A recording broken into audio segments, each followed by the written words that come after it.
Y nuestra economía, ¿por qué va de fracaso en fracaso? Alguien que nos explique, por favor.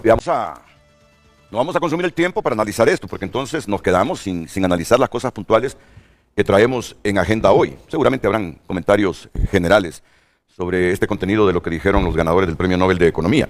Pero comencemos con Sara Carranza y la depreciación de la moneda. La moneda cerró ya oficialmente. Ya hoy la venta está a 25.0054. ¿Sí? 25.0054. Entonces se está depreciando la moneda. Yo, como soy economista, cuando escucho a Julio que dice necesitamos la depreciación, digo yo, pero ¿por qué Julio habla de que necesitamos la depreciación? Si al final eso me impacta a mí como consumidor. Claro, lo dice un inexperto en economía. Digo yo, porque Julio quiere que para comprar un dólar gastemos más lempiras. Porque algo entiendo, la gente que importa entonces invierte más lempiras. Pero no se queda con ese golpe. ¿A quién se lo traslada, cree usted? Cada uno de nosotros, aunque defendamos la depreciación.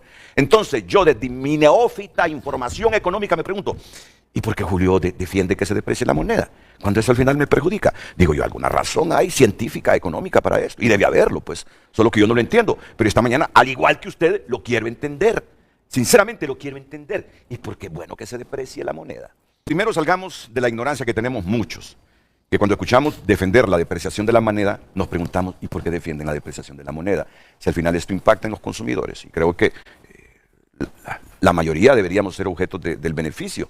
Pero si vamos a pagar más por lo que consumimos, a raíz de que los que importan gastan más lempiras para convertirlos en dólares y traer insumos, hay algo ahí que no me cuadra y que quisiera hoy que nos sacaran los economistas de esas contradicciones. Y comencemos con don Julio Raudales. Julio, y lo digo con todo respeto, aquí estamos entre profesionales, usted es economista, yo periodista, que podemos debatir sin enojarnos, sin descalificarnos.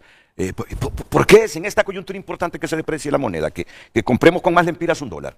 A ver, primero aclarar que no es que yo quiera o que algunos economistas quieran que la moneda se deprecie. Yo creo que hay un consenso de que es importante tener una moneda fuerte. Siempre es importante tener una moneda fuerte, pero yo creo que es crucial primero que aclararnos, entender con precisión que lo más importante en la economía no son estos factores que nosotros llamamos factores nominales, sino que son los llamados fundamentals, lo que los economistas llaman los fundamentals de la economía. Es decir, la producción, el consumo, la inversión, que son los elementos que generan bienestar en el país, ¿verdad? El empleo, la inversión, las posibilidades abiertas que tengamos de consumir en libertad. Entonces, estos otros elementos como la tasa de interés, como la misma moneda nacional, como la moneda extranjera, son elementos que coadyuvan, que son cruciales para que los fundamentals funcionen bien.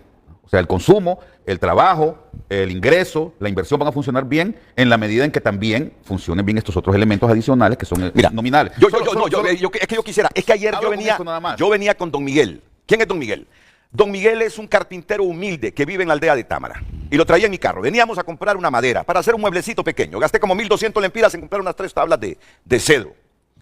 Y entonces, imagínese, me dice don Miguel, ahora tener que... porque a él le mandan unas remesitas, su familia de los Estados Unidos.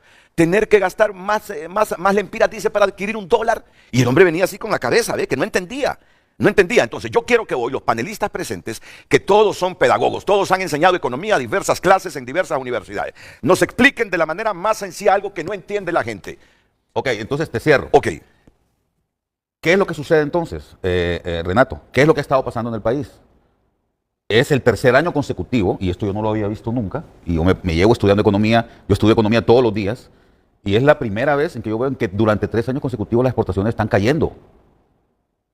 O sea, yo he visto que se debilitan los fundamentos de la economía de Honduras porque las exportaciones bajan, el crecimiento de las exportaciones cae. Es decir, el año pasado, por ejemplo, en el año 2005 tuvimos un crecimiento de las exportaciones en 5% y el siguiente año pasó a 3%. Eso yo lo entendía. Pero es la primera vez que durante 3 años seguidos, por lo menos en los últimos 30, 40 años, yo veo que las exportaciones caen sistemáticamente, ¿verdad? Hemos tenido también un crecimiento en las importaciones, no tan elevado, pero las importaciones están creciendo, las exportaciones están bajando. La brecha comercial del país se está expandiendo entonces. ¿Y quién puede hacer entonces, ya para pasarlo a don Miguel? A don Miguel, correcto. Don Miguel está comprando más bienes que son importados. Yo te lo digo en lo personal, Renato. Yo compro naranjas porque me gusta beber jugo de naranja en la mañana. Ahorita en la mañana me hice mi jugo de naranja. Yo compro naranjas. Voy al supermercado, creo que todos los que estamos aquí vamos al supermercado. Y compra chilenas. Y compro naranjas californianas. Porque valen casi lo mismo. Fíjate, con la bolsita de naranjas californianas, con 2 naranjas me hago un vaso de jugo. Con las naranjas de Zonaguera, necesito 4 naranjas para hacerme ese mismo vaso de jugo. Y quizás las naranjas chilenas son un poco más caras, pero solo 2 me sirven para hacerme el mismo vaso de jugo. Entonces, ¿qué hago yo? Cambio mis preferencias y me voy y compro las naranjas amarillas. Eso lo compro en dólares. O sea, para comprar eso se necesitan dólares. Sí, tú lo compras en lempiras, pero quien lo importó gastó en dólares. Sí. Y algunos dirán, pero ¿cómo es posible que compren naranjas chilenas? Bueno, por alguna razón los importadores de naranjas están comprando naranjas chilenas o naranjas californianas o naranjas de Florida. Por alguna razón, porque se venden. Eso, para poner un simple ejemplo, está haciendo entonces que la demanda por bienes importados esté creciendo mucho más rápido que la producción interna. Y eso el Banco Central únicamente lo puede salvaguardar poniendo de sus reservas. ¿Por qué? Porque nosotros pagamos nuestras importaciones con las exportaciones, ¿no? Y con las remesas también, que son las 2 principales fuentes. La tercera es la inversión extranjera directa, que es muy poquita en Honduras. Estamos hablando de un nivel de exportaciones más o menos de entre 10 y 12 mil millones de dólares anuales. Estás hablando de un nivel de remesas que anda más o menos en 8 o 9 mil millones de dólares, pero un nivel de inversión extranjera directa que apenas es de 1.000 millones, cuando es bueno.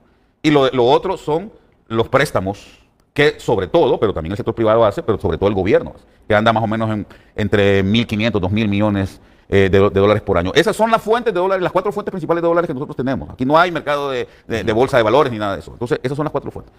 Pero si las importaciones superan eso, la única forma que tenemos para pagar esa diferencia es que el Banco Central ponga de sus reservas. El Banco Central por eso tiene reservas, para salvaguardar el valor de la empira. Ahora, ¿qué es lo que sucede?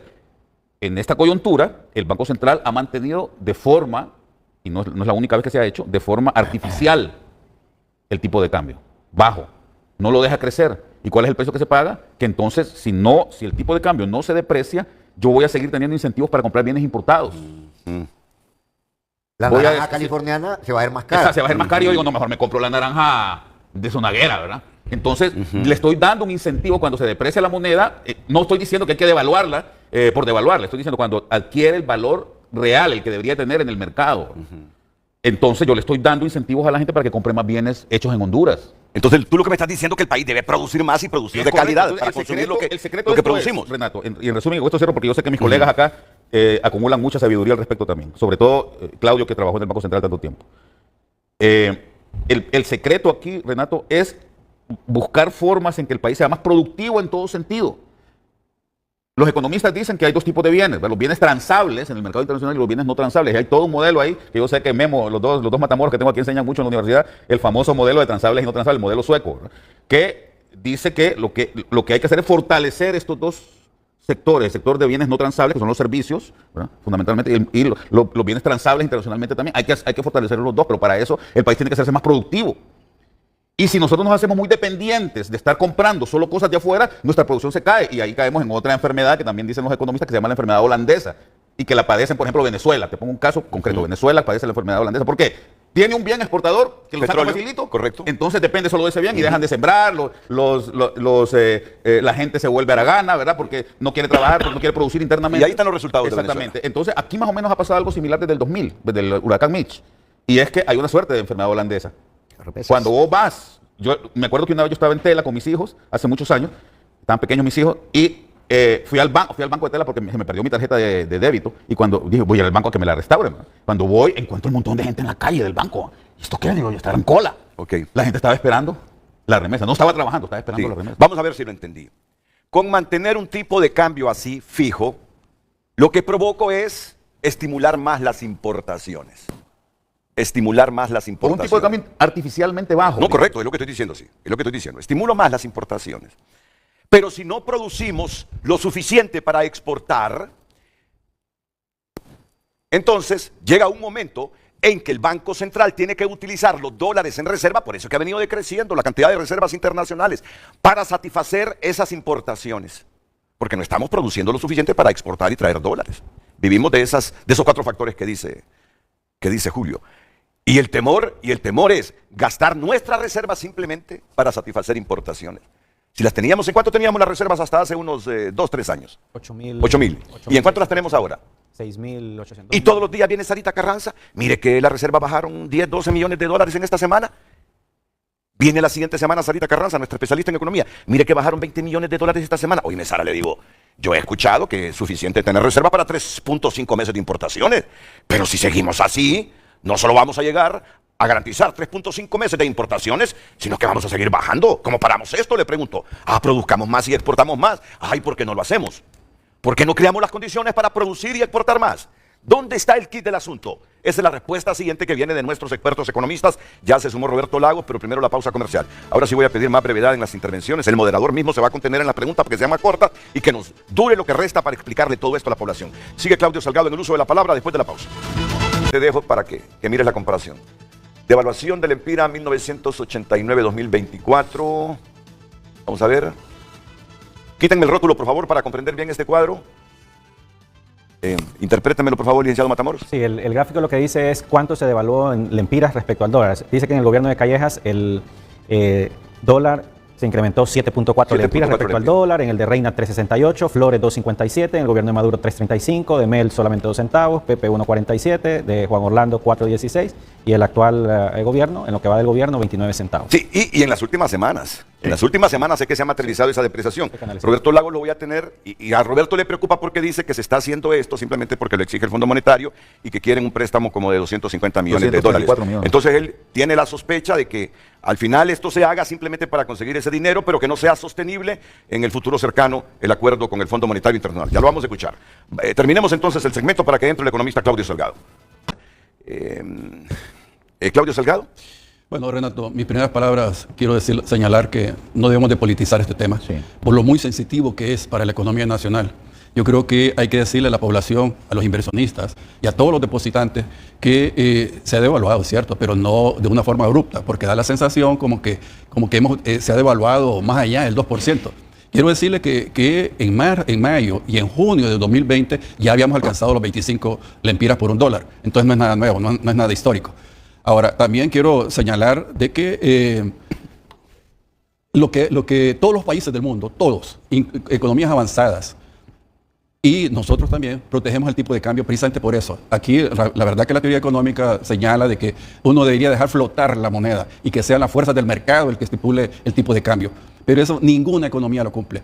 Ni los Estados Unidos, ni Alemania, ni cualquier país latinoamericano. Todos hacemos intervenciones para que el tipo de cambio no se deslice abruptamente. Yo creo que en ese sentido es lo que se ha hecho hasta ahora. Y por otra parte, también quiero señalar que sí, porque los efectos que tiene la devaluación en una economía vulnerable como la nuestra son bastante perversos, pues, porque aquí va a subir todo. O sea, va a subir, si tenemos una devaluación abrupta, va a subir el combustible, los insumos, sí. va a subir todo, ¿verdad? Entonces, por eso yo creo que se ha seguido una política de devaluación gradual. Y no necesariamente porque en respuesta a lo que el Fondo Monetario señala. No, yo creo que Honduras es muy soberano en cuanto a manejar su política cambiaria y realmente ahora que se ve que el riesgo inflacionario ha disminuido, entonces creo que Banco Central ahora por eso ha incrementado un poco más la devaluación en estos días. Yo creo que nadie de nosotros, nadie de los que estamos aquí podemos señalar de cuánto va a ser la devaluación a final del año, puesto que el tipo de cambio depende de 3 variables. Fundamentalmente depende del diferencial de inflación interna y el externa. Lo otro que depende también de cómo está el nivel de reservas internacionales, que en este momento está en 4.3 meses de importaciones, que sobrepasa el estándar internacional de 3.5 meses de importaciones. Y el otro variable que se mide es cómo está la devaluación en Honduras y cómo está la devaluación con nuestros socios comerciales. Entonces significa que esta variable obviamente no la manejamos enteramente en Honduras, sino que depende del comportamiento externo. Coincido con lo que se ha señalado acá, que la mejor forma de proteger nuestro tipo de cambio es incrementando nuestra oferta exportable. Y eso es lo que tenemos que hacer conjuntamente el gobierno y el sector privado para mejorar nuestra oferta exportable y así poder tener una manera más sostenible de generación de reservas internacionales. Hubo un gobierno en que ha sido la mayor depreciación del Empira, que llegó a 25.42. Ayúdenme a recordar, vi el elemento informativo en el Heraldo. pero no lo recuerdo en este momento. ¿Lo recuerda, Claudio? ¿Cómo así? Que llegó a 25.42 el dólar. Antes de la pandemia. Fue en la pandemia. Ah, no, Fue- antes. antes de la pandemia fue En eso. la pandemia se revaluó el Empira. Sí. Antes de la pandemia había llegado a 25 por 1. En la pandemia se apreció el tipo de cambio. Pero además hay El que... 7 de mayo el tipo de cambio llegó de venta llegó a 25.02, Sí. 22. Y el ¿De qué año? de 2020. Y se sostuvo en ese nivel hasta el 3 de junio de 2020, cuando alcanzó 25.0033. O sea que ya lo habíamos alcanzado en el 2020 en el gobierno de Juan Orlando Alvarado. Correcto, dice, el Heraldo dice, desde ayer el precio de venta del dólar es de 25.0010 lempiras, cifra similar a la de mayo de 2020, cuando los hondureños pagaron 25.0042 lempiras. Sí. O sea que 4 años después volvemos a alcanzar el mismo nivel. O sea, han pasado 4 años para poder alcanzar el mismo nivel de devaluación de dar 25 lempiras por un dólar. Entonces, Memo, lleguemos a una conclusión, que un factor para que esté pasando esto es por qué nuestras exportaciones decrecen. ¿Qué es lo que ha pasado? ¿Por qué seguimos en este mismo círculo vicioso? Bueno, creo que es una buena pregunta. Antes, yo creo que aquí hay profesionales que yo respeto mucho, colegas, pues, usted mismo, entiendo que está Roberto. Creo que debemos de ponernos el reto de buscar algo que sea positivo, porque el tema cambiario es un tema, la política cambiaria es un bien público. Entonces, dejar claro y entender que como medida de política tiene costos, beneficios, ganadores y perdedores, pero que en ciertos momentos es necesario que la moneda se aprecie, en otras se deprecia, lo vimos en la pandemia. Por ejemplo, no me gusta el análisis a mí cuando se hace por gobiernos, Sí, eso es malo. por colores, y se le Tendencioso. ponen Ajá. fotos. Ya le da un Eso es sesgo. tendencioso, Hagámoslo así. Y yo creo de que en este momento, bueno, la pregunta concreta suya, ¿por qué no sube? Hemos estado como país estancados en un nivel de exportaciones que no crece. La vocación exportadora del sistema productivo hondureño no es muy clara. Se ha concentrado probablemente en la parte norte. Allá sí hay mucha inclinación exportadora. Un poco la vinculación con el enclave bananero, tuvieron una visión más orientada hacia afuera. De allá para adentro fue más enfocada al mercado interno. Hubo visiones políticas, todo el enfoque de la integración, mucho por el esquema de la CEPAL, el esquema de sustitución de importaciones. Sin duda alguna era un enfoque hacia adentro y probablemente eso condicionó mucho a gran parte del sector productivo. Yo creo de que se han adoptado ya medidas a lo largo de la historia para cambiar y orientarse más hacia afuera. Sin embargo, probablemente le hemos dado prioridad a una discusión estéril y le ponemos muy poco énfasis a la productividad. Casi no aparece en la discusión. Para competir en el mercado internacional es necesario, y para competir eficientemente, que hayan empresas con altos niveles de productividad que le permitan competir con los chinos, por ejemplo. Ahora, pero como nuestro nivel tecnológico no nos permite alcanzar altos niveles de productividad, es muy difícil y es más fácil competir en el mercado local con niveles de protección. Yo creo de que hay que darle vuelta. Si bien es cierto, el mercado local es importante, pero es muy pequeño y no le permite que las empresas crezcan. Yo creería de que el tema, si bien es cierto, no es el único ni el más importante, pero tiene que estar bien definido y no asustarnos. En ciertos momentos la moneda se habrá de apreciar, en otras se tendrá que depreciar. Deben de haber mecanismos que funcionen con transparencia, porque no cuestiono, estamos en una economía de mercado. Entonces lo ideal es que este sistema funcione con el menor nivel de intervención posible, pero como dice Claudio, en cierto momento será necesario la intervención de la autoridad monetaria, del Banco Central. Por ejemplo, los chinos utilizan el tipo de cambio como lo utilizaron al principio, como un factor para hacerse muy competitivos. No devaluaban, sobredevaluaban. Los costarricenses tuvieron una estrategia que les dio resultado en la historia, en donde sostenidamente fueron depreciando la moneda, mini devaluaciones. ¿Quiénes? Costa Rica. Y obviamente la diversificación del sistema productivo costarricense fue impresionante y pudieron incursionar hasta en el nivel tecnológico. Y en Costa Rica, Ricardo estudió allá, ambos tenemos Costa Rica como segunda patria, en Costa Rica la discusión sobre el tipo de cambio, hasta en los chiquitos, se la miraba y que no sé cuánto, pero acá, en el imaginario nacional, la política cambiaria se resume solo en la devaluación. y se ve de manera adversa. Y no, es Porque hay demasiados pobres, porque no reducimos la pobreza, Memo. Entonces, solo por eso. la gente sabe No, pero que no ya solo siendo por eso. pobre, teniendo pobre poder adquisitivo y que se devalúe la moneda, No, pero es que más sufre la gente, es que ese es el punto. La política cambiaria no solo es devaluación. No, yo entiendo Ahora, eso. Pero hay una visión, en el imaginario nacional se ha vendido una idea de que la política cambiaria es mala. Y no, es un instrumento, va a tener ganadores y perdedores. De acuerdo. Y le pongo el ejemplo, Renato, en las remesas son ganadores, los que reciben remesas son gente pobre, tal vez no los más pobres, pero son ganadores. O en el caso de Julio, el productor de naranja, si se deprecia, ganaría. ¿Por qué? Porque se hace relativamente más barato respecto a la naranja californiana. Yo acepto que cuando tienes una clase media fuerte y hay un país con menos pobres, que todo esto del tipo de cambio funcione de acuerdo al mercado, pero cuando tenés una clase media cada día más debilitada, yéndose a la informalidad y cada vez los pobres más pobres y creciendo el número de pobres, y no de ahora, si hemos vivido en las últimas décadas. Renato, pero eso es una visión reduccionista. Puede ser reduccionista, pero este hondureño reduccionista ve ese escenario también. Don Ricardo Matamoros, ¿qué piensa usted? Sí, para complementar un poco lo que hemos estado conversando, una forma de ver el tipo de cambio es como un precio. El precio que hay que pagar, en este caso, por $1. Entonces, como decía Julio, pues básicamente para poder tener dólares, ¿verdad? Aquí el juego es cómo generamos esos dólares. Lo que vendemos al exterior, las remesas que nos vienen, el endeudamiento o la inversión extranjera directa. Ingresan dólares a la economía y están disponibles. Y por el otro lado hay demanda por esos dólares para poder comprar los combustibles, los medicamentos, las prendas de vestir y ahora hasta maíz, granos, naranjas, etcétera, como lo que estamos diciendo. Entonces, si en un país, digámoslo así, si en un país entra permanentemente la misma cantidad de dólares que la cantidad de dólares que se gastan, que se utilizan, el tipo de cambio Se mantiene estable. se va a mantener estable. En un país donde ingresan mucho más dólares, existen condiciones entonces para que se aprecie. Entonces significa que como hay tantos dólares, si alguien me dice, deme 25, no, voy aquí al otro lado y lo voy a poder conseguir a 20, por ejemplo, si existieran suficientes dólares. Claro, claro. Ahora, el caso en el que estamos en Honduras, históricamente hablando, ¿verdad? No es de este gobierno y estoy muy de acuerdo con la postura de Claudio. Este es un tema de la realidad económica hondureña y no de gobierno. Sí, no obviamente, tiene que ver con gobierno. exacto. Obviamente hay un tema de responsabilidad respecto a no haber atendido, a no atender este problema, esta enfermedad, digámoslo así.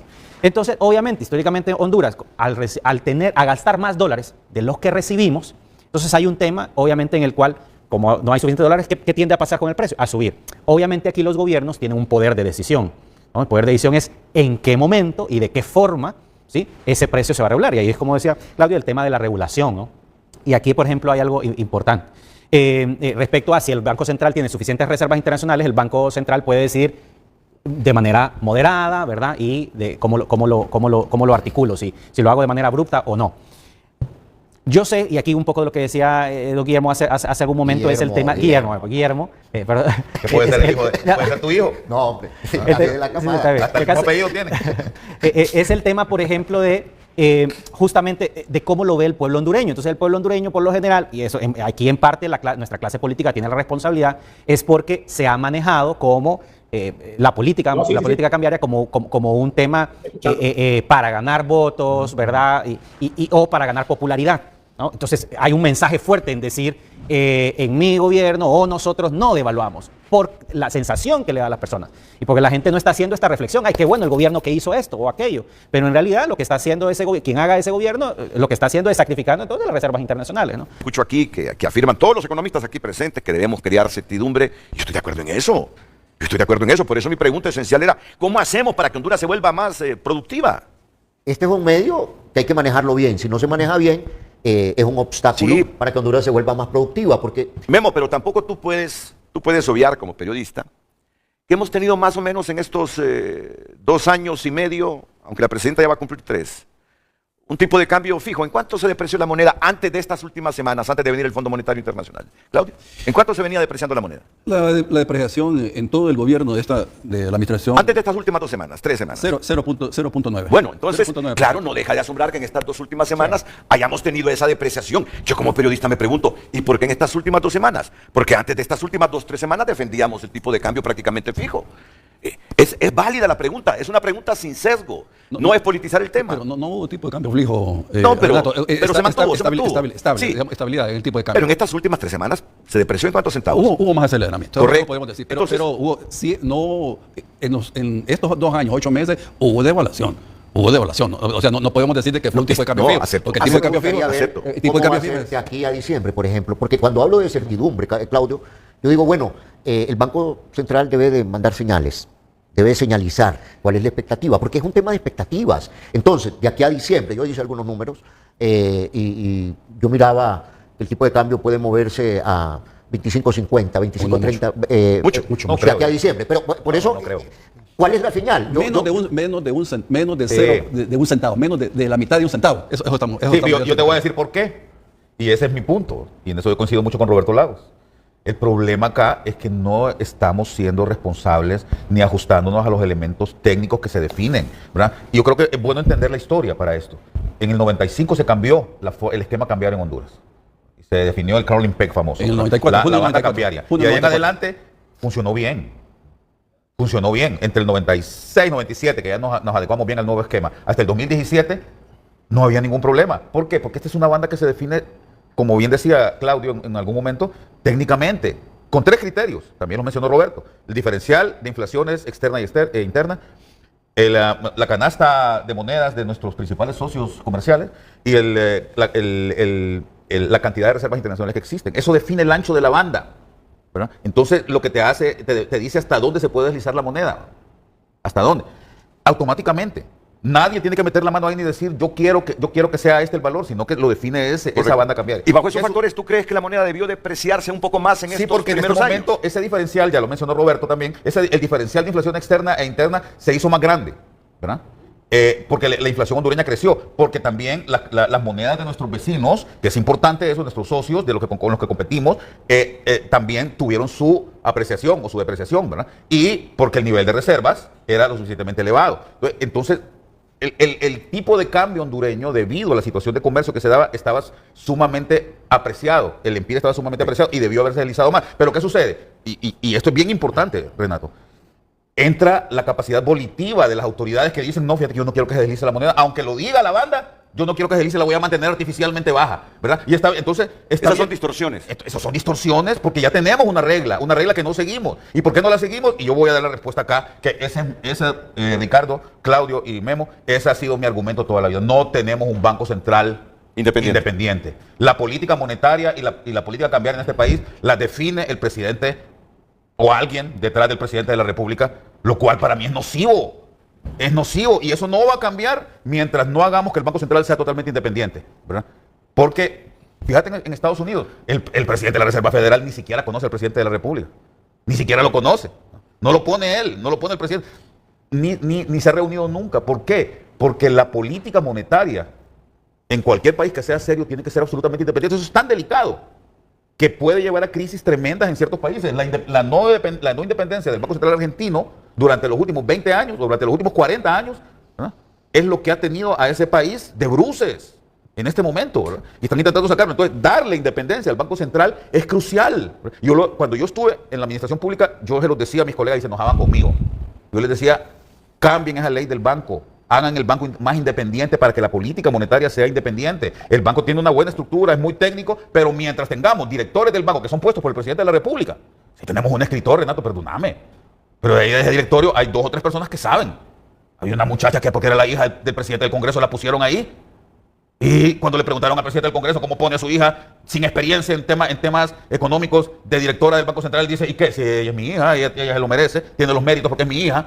Cuando nosotros tenemos un país tan poco serio como eso, y perdón, yo lo tengo que decir, cuando el presidente de la República o alguien asociado a la presidenta de la República llama a la presidenta o al presidente del Banco Central y le dice, mira, me cambias ese tipo de cambio porque no se puede depreciar, aunque la regla que se estableció, el Carolyn Peck, lo diga, entonces estamos mal, ahí es donde estamos mal, y eso es lo que tenemos que volver más serio. Yo te complemento, una fuente seria en relación a lo que estás denunciando, tú me dijo.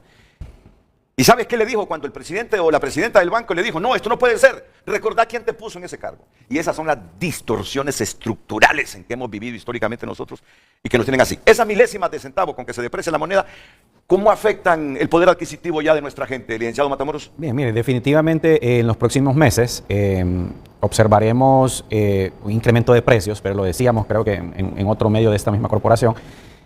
Claro, lo que pasa es que el último trimestre... y no voy a decir, ¿verdad? ¿De este año? De este año, sí. De Navidad, todos los años, de todos los años, correcto. Donde más consumimos, hay un tema de incremento de la demanda y siempre hay una aceleración de precios de muchos de los productos.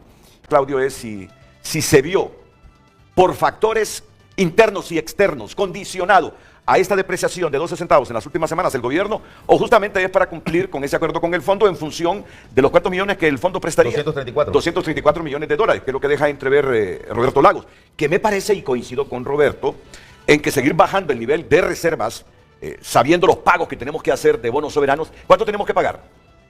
¿Cuánto tenemos que pagar? Una barbaridad de dinero. Entonces, no sé, Claudio, si no tener respaldo en las reservas, porque ya hemos pagado deuda externa en este gobierno con reservas. Sí.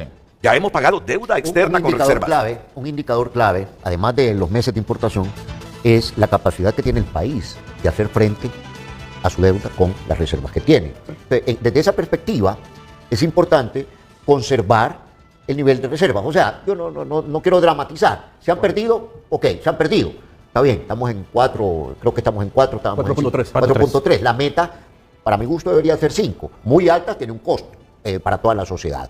Entonces, manejar un 5. Ahora, para no seguir perdiendo reservas, tiene que mover el tipo de cambio. Independientemente que lo diga el fondo, lo diga el Banco Mundial, ese es mi tema.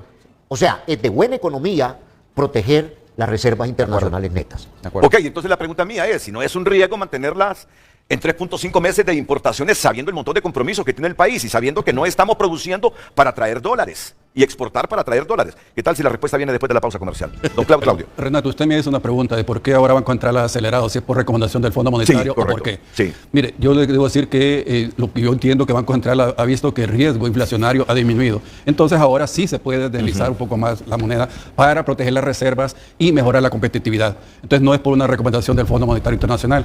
Lo otro que se señalaba es que el libre mercado, la apertura comercial. Pero yo quiero señalarles que las economías avanzadas ahora están retrocediendo. A nosotros nos obligaron a abrir nuestra economía, pero ellas están retrocediendo y ahora están buscando el proteccionismo de su economía, y eso es dañino para todos. Finalmente, lo otro también que quiero señalar es que el nivel de reservas internacionales ha disminuido. O sea, Honduras siempre tuvo un nivel más o menos de entre 4 meses de importaciones, es lo que tuvo históricamente. Se ve esa caída porque durante la pandemia se estancó toda la actividad económica y llegamos a tener 8 mil millones de dólares, equivalente a más de 7 meses de importaciones, pero porque la actividad económica se paralizó. Entonces, eso hizo que acumuláramos reservas internacionales, no se compraba combustible, no había importaciones, entonces por eso se tuvo ese nivel alto de importaciones. No fue porque entraban más dólares producto de la productividad ni nada. No fue porque se paralizó, la actividad económica, claro. Sí. Entonces, me parece a mí que señalar eso. No, pero es oportuno, que lo diga. Históricamente, sí. Honduras ha mantenido 4.5 meses de importaciones. Eso ha sido la tendencia estructural. La otra parte es que el objetivo fundamental del Banco Central, si usted lo quiere medir, la gestión de un Banco Central, y por eso trabajan todos los funcionarios del Banco Central, es por el control interno y externo de la moneda, que en palabras muy sencillas es el control de la inflación. Sí. Y Honduras alcanzó 9.8 en la crisis más fuerte a nivel mundial de 9.8 en el 2022. El año pasado tuvo 5.18 y para este año, a septiembre, estamos 4.49 y la tendencia es que se baje y se mantenga entre 4 a 4.5%. Entonces, estamos de acuerdo que por eso ahora el Banco Central ha incrementado un poco más la devaluación de la empira con relación al dólar. Memo, ¿por qué te imaginaste ese escenario para diciembre inclusive de 25.50 que según Claudio es por mucho? Los movimientos del precio, el tipo de cambio, el precio base, que es el que determina. Y yo sí sostengo que pudiera estar ahí, lo cual no es nada escandaloso. Si uno lo mide interanualmente, yo estimo que va a andar en alrededor de 1.86 la depreciación de la moneda. Ahora, yo vuelvo con la pregunta que usted dice, ¿y cómo hacemos para resolver los problemas del país? Porque, como dice, venimos de fracaso en fracaso. He estado comunicando mucha gente conmigo.